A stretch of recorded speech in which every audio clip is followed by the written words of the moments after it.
হাদিস আমি আপনাদের সাথে শেয়ার করতে চাই। আমার খুব পছন্দের একটা হাদিস।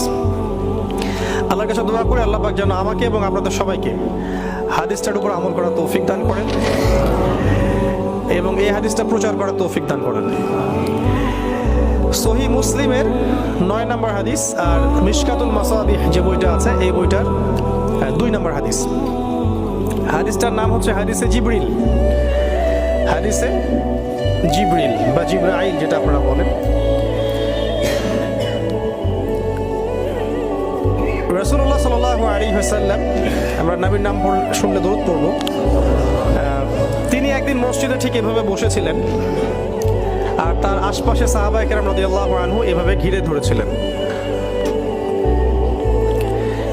এমত অবস্থায় মসজিদে একজন ব্যক্তি প্রবেশ করলেন। আমি অল্প করে বলছি, শর্ট করে বলছি, অনেক লম্বা হাদিসটা। এমত অবস্থায় একজন ব্যক্তি মসজিদে প্রবেশ করলেন। প্রবেশ করে একদম নবী সাল্লাল্লাহু আলাইহি ওয়াসাল্লামের হাঁটুর সাথে হাঁটু লাগিয়ে দিয়ে বসলেন। তাহলে কিভাবে বসলেন?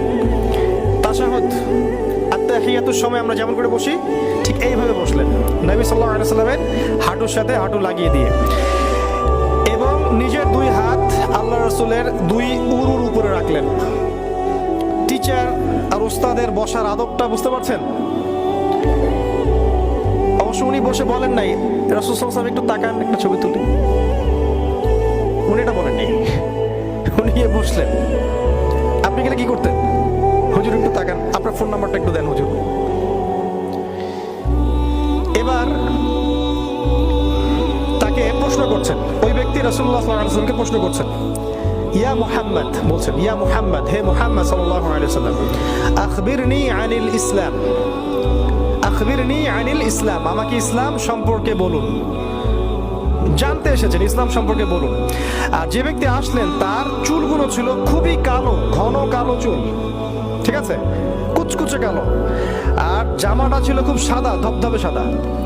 মানে সফর করে আসলে যে একটা চিহ্ন থাকে, এরকম কোনো চিহ্নই তার মধ্যে নাই। মনে হলো আকাশ থেকে টুক করে পড়ছে এরকম। খুবই সুদর্শন, খুবই সুদর্শন দেখতে।